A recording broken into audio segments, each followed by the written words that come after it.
Hello everybody, welcome into the class. I hope you all are stay at your homes and doing your study properly. So, let's start our chapter. Chapter number 2 पढ़ रहे थे हम is matter around us pure. ठीक है, तो हम start करते हैं. ये कुछ दिनों में कंप्लीट हो जाएगा चैप्टर. काफ़ी बड़ा चैप्टर था आपका और ये टर्म्स क्या है काफ़ी ज़्यादा नई हैं आपके लिए, बिल्कुल न्यू टर्म्स हैं, इसलिए इनको हमें बहुत ही ज़्यादा अच्छे से डिटेल में पढ़ाना पड़ेगा. नहीं तो अगर हम फटाफट इसे पढ़ाएंगे तो आपको कुछ समझ नहीं आएगा. इसलिए इससे काफ़ी ज़्यादा टाइम लेके मैं आपको पढ़ा रही हूँ. तो समझिए आप अच्छे से एक एक पॉइंट, एक एक चीज़ को. बहुत ज़्यादा इम्पॉर्टेंट है, आपकी आगे वाली क्लासेस के लिए भी काफ़ी इम्पॉर्टेंट है. तो आज का हमारा टॉपिक है केमिकल चेंज. केमिकल चेंज का मतलब क्या होता है? A chemical change may be defined as follows: a change in which chemical composition and chemical properties of reacting substance undergo a change is called chemical change. chemical change क्या होता है बेटा? किसी भी substance की chemical properties और composition का change होना ही क्या हो जाता है? chemical change.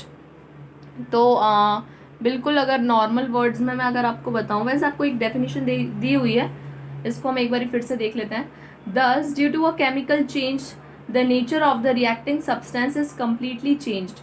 जब कोई भी सब्सटेंस केमिकली चेंज हो जाता है तो उसका जो नेचर होता है सब्सटेंस का रिएक्ट करने का, वो भी क्या हो जाता है बेटा? कम्प्लीटली चेंज हो जाता है और एक नया ही सब्सटेंस फॉर्म हो जाता है.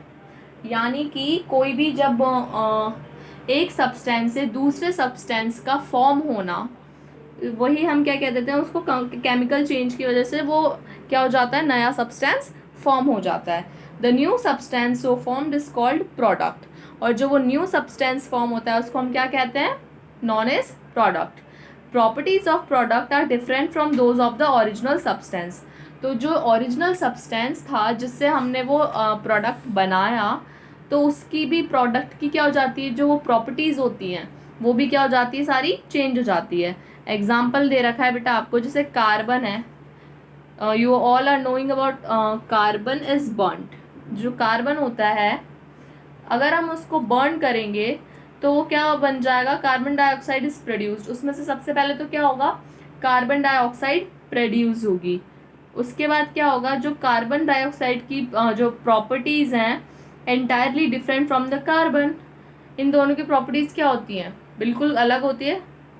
Thus, the burning of carbon is a chemical change. तो ये क्या हो गया? एग्जाम्पल हो गया कि जो बर्निंग ऑफ कार्बन है वो क्या हो गया? एक केमिकल चेंज हो गया. जैसे कि हमने क्या किया, जो कार्बन है, कार्बन को बर्न किया तो उसमें से क्या फॉर्म हो रहा है? कार्बन डाइऑक्साइड फॉर्म हो रही है. तो जो उसकी प्रॉपर्टीज़ हैं कार्बन से, दोनों की प्रॉपर्टीज़ और केमिकल कंपोजिशन सब कुछ क्या है बेटा? डिफरेंट है. तो इसका क्या हुआ? इसको हम बोलते हैं केमिकल चेंज होना. अब आपको यहाँ पे एक इक्वेशन भी दे रखी है. कार्बन ये क्या होता है? सॉलिड फॉर्म में होता है कार्बन. ऑक्सीजन गैसियस फॉर्म में होता है. तो इनको हमने रिएक्ट करवाया, उसके बाद क्या बन गया? ये कार्बन डाइऑक्साइड, जो किसकी फॉर्म में है? गैसियस फॉर्म में. आपको कुछ कॉमन एग्जांपल्स दिए हुए हैं केमिकल चेंजेस के, जैसे कि बर्निंग ऑफ कोल, ये तो हमने देख ही लिया. वुड, पेपर, किसी को भी बर्न करो उसकी क्या हो जाएगी? प्रॉपर्टीज चेंज हो जाती है, उसकी केमिकल कंपोजिशन भी चेंज हो जाती है. कैंडल को बर्न करता है, उसकी भी केमिकल कंपोजिशन क्या हो जाती है? चेंज. अगर हम उसको बर्न करते हैं वो तो पूरी की स्टेट में आ जाती है बेटा. उसको जैसे जैसे बर्न करते जाएंगे वो पिघलती चली जाती है. ठीक है, पहले सॉलिड फॉर्म में होती है, फिर वो लिक्विड फॉर्म में आने लगती है. ठीक है वो. और soaring of curdling of milk, यानी कि हम जो दूध होता है, दूध का जब हम दही जमा देते हैं, दूध से जब हम दही जमाते हैं तो वो किस फॉर्म में आ जाता है? बिल्कुल अलग फॉर्म में आ जाता है. वो उसकी जो प्रॉपर्टीज़ है वो भी बिल्कुल चेंज हो जाती है. Burning of match stick, burning of magnesium in air, ripening of fruits and growing of a plant into a tree, digestion of food, ये सब क्या है? फूड का डाइजेशन होना, ये भी एक क्या है? Chemical change. ठीक है, हमारे आसपास न जाने कितने केमिकल चेंज होते हैं. रस्टिंग ऑफ आयरन, आयरन का जंग लग जाना भी क्या है? एक केमिकल चेंज है. आयरन होता है, ठीक है, लोहा होता है, पानी की वजह से उसमें क्या लग जाता है? जंग लग जाता है, उसमें रेड रेड सा रेडिश ब्राउनिश हो जाता है वो. ठीक है, तो क्या हो गया, वो चेंज हो गया। तो ये चेंज, इस चेंज को हम क्या कहते हैं बेटा, chemical change. Burning of cracker, rusting of cracker, ये सब क्या है, केमिकल चेंज के कुछ एग्जाम्पल्स आपको दिए हुए हैं। कैरेक्टरिस्टिक्स ऑफ केमिकल चेंज, इसके कुछ कैरेक्टरिस्टिक्स देखते हैं हम, क्या क्या कैरेक्टरिस्टिक्स होते हैं। In chemical change the chemical composition and chemical properties of reacting substance are completely changed. यही चीज़ हम पढ़ चुके हैं। जब भी कोई केमिकल चेंज होता है तो उसकी केमिकल कंपोजिशन और chemical properties of the reacting substance क्या हो जाती है, कम्प्लीटली चेंज हो जाती है। जैसे कि जब हम कोल को बर्न करते हैं तो वो क्या होता है, डार्क कलर का एक सॉलिड होता है, ठीक है। उसको बर्न करने पे डार्क कलर सॉलिड कोल जो कन्वर्ट हो जाता है, किस में कन्वर्ट हो जाता है, गैसियस स्टेट में कन्वर्ट हो जाता है, जिसको हम क्या कहते हैं, कार्बन डाइऑक्साइड। तो जो कंपोजिशन और प्रॉपर्टीज है कार्बन डाइऑक्साइड की, वो कार्बन से क्या है बेटा, बिल्कुल ही अलग है। कार्बन सॉलिड फॉर्म में होता है, कार्बन डाइऑक्साइड गैसियस फॉर्म में होती है, ठीक है। तो इनका सब कुछ चेंज हो जाता है। Whenever a chemical changes takes place, one or more new substance are formed. जब भी केमिकल चेंज होता है, एक क्या होता है, एक या उससे ज़्यादा नया जो सब्सटेंस होता है वो फॉर्म होता है, ठीक है, एक नया ही सब्सटेंस बन जाता है वो। फॉर एग्जाम्पल, जैसे हम कोल को जलाते हैं तो न्यू प्रोडक्ट फॉर्म होता है, और जो न्यू प्रोडक्ट क्या है, जब हम उसको जलाएंगे, कोल यानी कि जो कोयला होता है, उसको जब हम उसको बर्न करते हैं तो क्या निकलता है, धुआं धुआं निकलता है। तो वो क्या होती है, कार्बन डाइऑक्साइड होती है। तो वो किस फॉर्म में होती है, गैसियस फॉर्म में होती है। तो वो क्या हो जाता है, न्यू प्रोडक्ट फॉर्म होता है। तो सब उसको जो उसका क्या होता है, चेंज हो जाता है। A chemical change can not be reversed easily. Chemical change जो होता है ना बेटा, उसको रिवर्स्ड ईजीली नहीं हो सकता। यानी कि हमने एक चीज़, जैसे हमने क्या किया, जैसे जैसे हमने आग कोयला लिया, यानी कि जो कोल होता है उसको बर्न किया।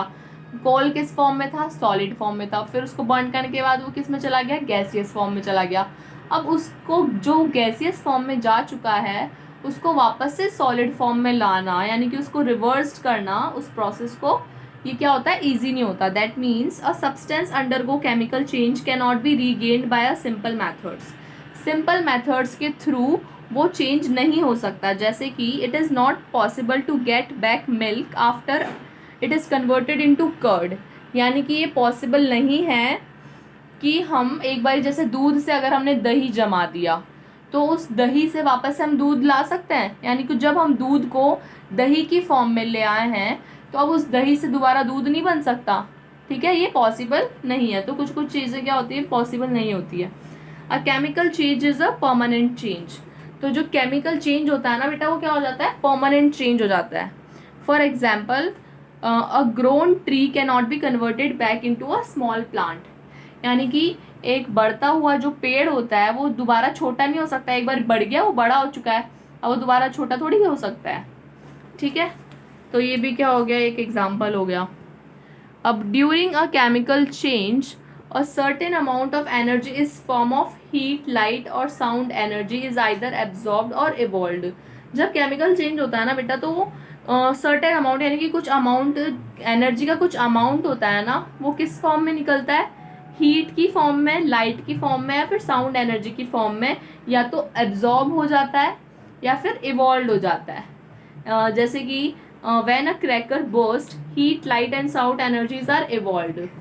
यानी कि जब हम कोई पटाखा फोड़ते हैं, ठीक है, दिवाली पे सब पटाखे फोड़ते हैं, तो उसमें से कौन कौन सी एनर्जी निकलती है, हीट एनर्जी भी निकल रही है उसके अंदर से, लाइट भी निकल रही है, लाइट एनर्जी भी, और साउंड एनर्जी भी निकल रही है। यानी कि हीट, जब हम पटाखा फोड़ते हैं तो उसके अंदर से आग निकलती है या फिर कुछ ऐसा निकलता है ना, तो उससे क्या निकल रही है, हीट एनर्जी। और उससे थोड़े से क्या, लाइट एनर्जी भी निकल रही है, क्योंकि थोड़ा सा क्या होता है, उजाला भी होता है, लाइट एनर्जी भी निकल रही है। और कोई भी पटाखा फोड़ते हैं तो आवाज़ तो आती है, तो साउंड एनर्जी भी निकल रही है। तो ये सारी एनर्जीज क्या होती है, इवॉल्व होती है। तो ये किसका एग्जाम्पल हो गया हमारे पास, जब हम केमिकल चेंज करते हैं तो क्या होता है, जो एनर्जी होती है वो क्या हो जाती है, इवॉल्व हो जाती है या फिर एब्जॉर्ब हो जाती है, ठीक है। ये था हमारे कुछ कैरेक्टरिस्टिक्स थे केमिकल चेंज के, ठीक है। अब हम देखेंगे what are the types of pure substance. Pure substance क्या होते हैं। Based on the chemical constitutions. जो प्योर सब्सटेंस होते हैं उनकी जो टाइप्स होते हैं वो किस पे बेस्ड होते हैं, chemical constitution. Matter is a classified into two kinds. ठीक है, इसको हम दो काइंड्स में डिवाइड कर सकते हैं, substance and mixtures. Substance are further classified into elements and compounds. जो सब्सटेंस होते हैं बेटा, यानी कि अभी हम यहाँ पे क्या कर रहे हैं, जो प्योर सब्सटेंसेस होते हैं उनके टाइप्स देखेंगे। तो सब्सटेंसेस के दो टाइप्स होते हैं, या तो एलिमेंट, एक तो हो गया एलिमेंट और एक हो गया कंपाउंड्स। ठीक है, एलिमेंट्स आर फर्दर, अब जो एलिमेंट्स है वो भी फर्दर क्लासिफाइड है, यानी कि वो भी तीन टाइप्स में डिवाइडेड करे हुए हैं। एलिमेंट्स क्या होते हैं बेटा, मेटल होते हैं एक तो, एक नॉन मेटल होते हैं और एक मेटलॉइड्स होते हैं। ठीक है, मेटल यानी कि जैसे कॉपर, सिल्वर, आयरन, एल्यूमिनियम, इस तरह के, ये इनको हम क्या कहेंगे, ये मेटल के उसमें आते हैं। ठीक है, ये मेटल्स होते हैं। नॉन मेटल्स जैसे कि ऑक्सीजन हो गई, फॉस्फोरस हो गई, कार्बन, नाइट्रोजन, जो गैसियस फॉर्म में होते हैं ना ये लोग, ये ज़्यादातर नॉन मेटल्स होते हैं वो। मेटलॉइड्स, ठीक है, मेटलॉइड्स क्या होते हैं, जो बोरॉन, सिलिकॉन, जर्मेनियम ना, तो ये पूरे मेटल होते हैं, नॉन मेटल होते हैं। ठीक है, तो इनको हम बोलते हैं मेटलॉइड्स। जैसे बोरॉन, सिलिकॉन, जर्मेनियम, ये सब क्या आते हैं, मेटलॉइड्स में आते हैं। कंपाउंड्स जैसे कि water, sugar, salt, carbon dioxide, ये सब क्या होते हैं, कंपाउंड। ठीक है, अभी तो हमने इसका चार्ट देख लिया, हम इनको डिटेल में देख लेते हैं कि क्या होते हैं। अब सबसे पहले स्टार्ट करते हैं, सब्सटेंस में क्या होते हैं, दो टाइप्स, एलिमेंट्स और कंपाउंड। सबसे पहले हम देखते हैं एलिमेंट्स क्या होते हैं। Elements are the basic constituents of all matter and element is the simplest form of matter. यानी कि जो मैटर होता है, कोई भी मैटर, उसकी सिंपलेस्ट फॉर्म होती है element, which cannot be split into simpler substance by any chemical or physical method।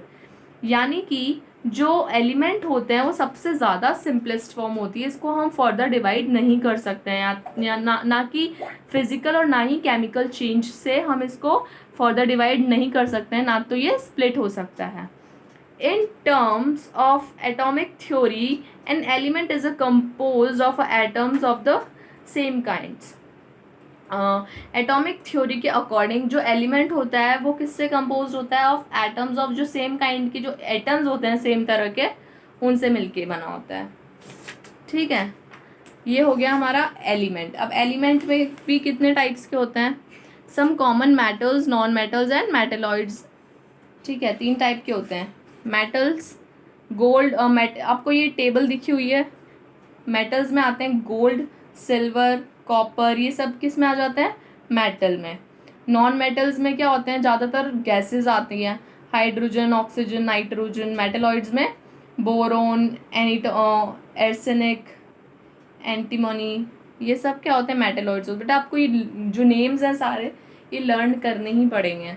ठीक है, ये रटने वाली चीज़ें भी है, इनको तो आपको लर्न करना ही पड़ेगा।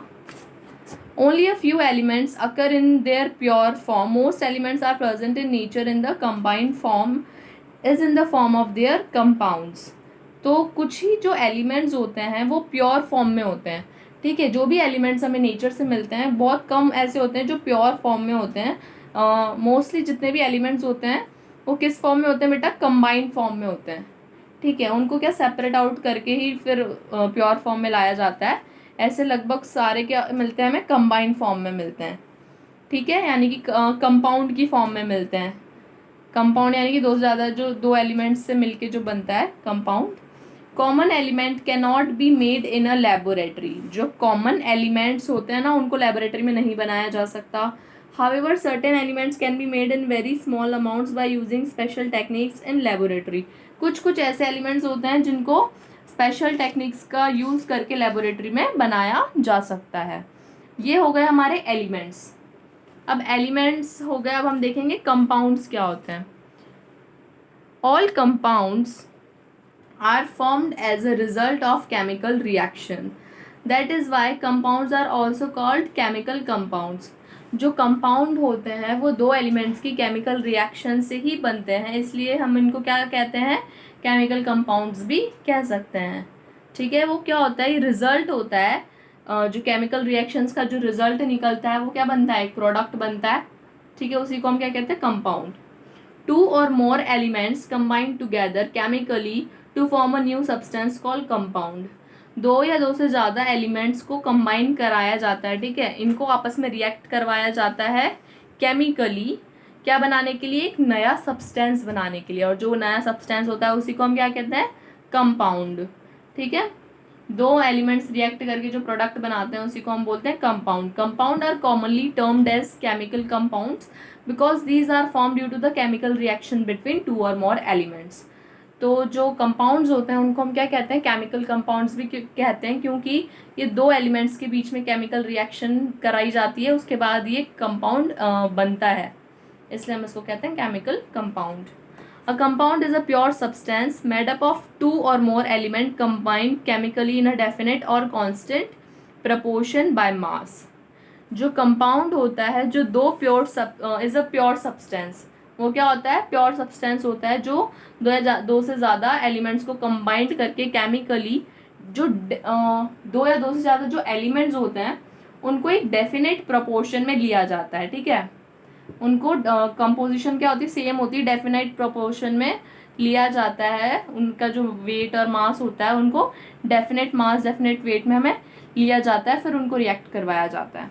एग्जाम्पल जैसे कि water is a chemical compound made up of hydrogen and oxygen combined in ratio of 2:1, ठीक है। जो वाटर होता है हमारा, जो वाटर की जो केमिकल कंपाउंड है वो किससे मिलके बनता है, हाइड्रोजन से मिलके बनता है और ऑक्सीजन से मिलके बनता है। तो हाइड्रोजन और ऑक्सीजन का जो रेशो होता है वो कितने का रेशो होता है, 2:1 का होता है। जो वॉल्यूम होता है इनका 1:8, जो वॉल्यूम होता है वो तो होता है 2:1, और जो इनका मास होता है वो 1:8 का मास लेते हैं इनमें, यानी कि जो 2 ग्राम तो इसमें हाइड्रोजन लेते हैं उसको किसके साथ कंबाइन करा जाता है, 6 ग्राम ऑफ ऑक्सीजन के साथ, तब जाके क्या बनता है हमारा, वाटर के जो मॉलिक्यूल्स होते हैं वो बनते हैं, ठीक है।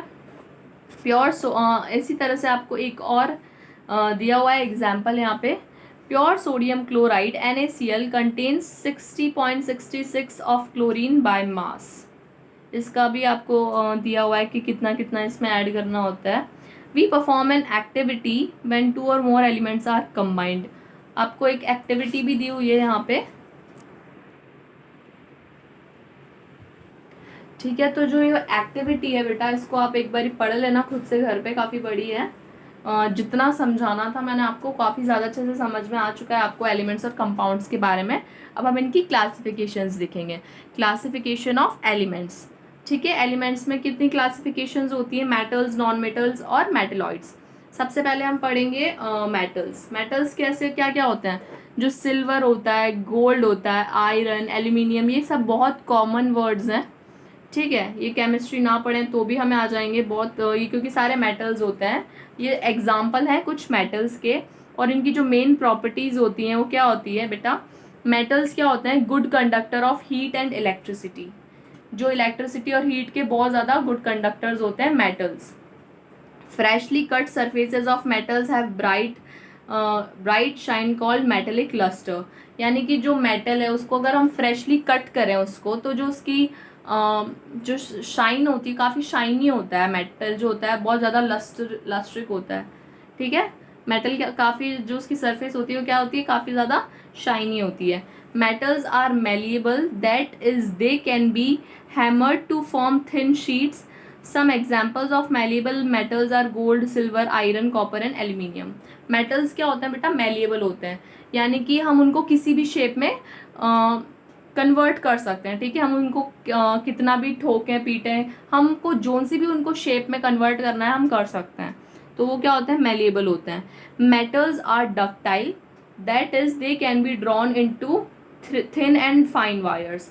ये क्या होता है, डक्टाइल होते हैं, इनको हम थिन और बिल्कुल पतले पतले जो वायर्स होते हैं उनमें भी कन्वर्ट कर सकते हैं, ठीक है। ये हो गई हमारी मेटल्स की प्रॉपर्टी। अब हम नॉन मेटल्स भी देख लेते हैं। नॉन मेटल्स क्या होते हैं बेटा, some examples of non metals are जैसे कि carbon, oxygen, nitrogen, chlorine etcetera. Their properties are usually opposite of those metals. Metal से नॉन मेटल, नॉन मेटल मतलब बिल्कुल जो मेटल की जो जो प्रॉपर्टीज होती हैं उनसे बिल्कुल अपोजिट। यानी कि मेटल क्या होता है, मेटल गुड कंडक्टर होते हैं। इसी तरह जो नॉन मेटल्स होते हैं वो बिल्कुल पुअर कंडक्टर होते हैं, यानी कि नॉन मेटल से हम इलेक्ट्रिसिटी या फिर हीट प्रोड्यूस नहीं कर सकते हैं, और ये काफ़ी ज़्यादा पुअर कंडक्टर्स होते हैं हीट और इलेक्ट्रिसिटी के। नॉन मेटल्स नॉन डक्टाइल होते हैं, नॉन मेटल्स नॉट लस्ट्रस होते हैं, non metals show variety of colours. ठीक है, इसमें काफ़ी सारे कलर्स की वैरायटी शो करते हैं। एग्जाम्पल जो सल्फर होता है ये क्या होता है, नॉन मेटल, तो वो येलो कलर का होता है। ब्रोमीन होता है रेडिश ब्राउन, क्लोरीन होता है येलोइश, ठीक है, येलोइश ग्रीन, आयोडीन होता है वॉयलेट, कार्बन होता है ब्लैक, और फॉस्फोरस होता है रेड। तो ये सब क्या है, नॉन मेटल्स हैं, और ये क्या है, कलर की जो वैरायटी है वो शो करते हैं। ठीक है, तो हमारा हो गया मेटल्स और अब मेटेलॉइड्स क्या होते हैं बेटा आपके, there are few elements which show some properties of metals and other properties of non metals. बेटा कुछ ऐसे एलिमेंट्स होते हैं जो कुछ प्रॉपर्टीज तो मेटल की शो करते हैं और कुछ प्रॉपर्टीज नॉन मेटल की शो करते हैं। ठीक है, जैसे कि हो गए जैसे they look like metal but they are brittle like non metals, यानी कि कुछ तो दिखते तो मेटल की तरह हैं, लेकिन जो बहुत सारे मेटल्स ऐसे होते हैं दिखते मेटल की तरह हैं, बाकी वो क्या होते हैं, ब्रिटल होते हैं नॉन मेटल्स की तरह। They are neither conductor of electricity like metals nor insulators like non metals, they are semi conductor. Metalloids क्या होते हैं, सेमी कंडक्टर्स होते हैं, यानी कि ये कंडक्टर भी नहीं होते हैं और ये बिल्कुल इंसुलेटर्स भी नहीं होते हैं, ये होते हैं सेमी कंडक्टर। यानी कि ये रूम टेम्परेचर पे तो ये कंडक्टर की सॉरी रूम टेम्परेचर पे ये इंसुलेटर की तरह बिहेव करते हैं, और अगर हम टेम्परेचर बढ़ाएं तो ये कंडक्टर की तरह बिहेव करने लगते हैं, तो इनको हम क्या कहते हैं, सेमी कंडक्टर्स। ओके, तो आगे देखते हैं हम the elements which show some properties of metals and some properties of non metals. वही चीज़ है जो कुछ प्रॉपर्टीज मेटल्स की और कुछ प्रॉपर्टीज नॉन मेटल्स की शो करते हैं, उनको हम बोलते हैं metalloids. Their properties are intermediate between the properties of metals and non metals, यानी कि जो इनकी प्रॉपर्टीज होती है ना मेटलॉइड्स की, वो मेटल और नॉन मेटल की प्रॉपर्टीज के बीच में इंटरमीडिएट करती रहती है। ठीक है, metalloids are also sometimes called semi metals. जो मेटलॉइड्स हैं उनको हम सेमी मेटल्स भी कहते हैं। The important examples of metalloids are, जो सबसे ज़्यादा इम्पॉर्टेंट एग्जाम्पल है मेटलॉइड्स के, बोरोन हो गया एक, तो बोरोन बी से रिप्रेजेंट करते हैं, एंटीमनी हो गया, और हाँ बोरोन और एंटीमनी सबसे ज़्यादा एग्जाम्पल है, अच्छे एग्जाम्पल है मेटलॉइड्स के। अगर कोई भी पूछे मेटलॉइड्स के एग्जाम्पल तो सबसे पहले यही आते हैं, बोरोन और एंटीमनी। ठीक है, तो ये हो गया आपका एलिमेंट्स का क्लासिफिकेशन। ठीक है, तो अब हम आगे की नेक्स्ट वीडियो में पढ़ेंगे आगे, तो आज के लिए इतना ही काफ़ी है। Thank you and bye bye.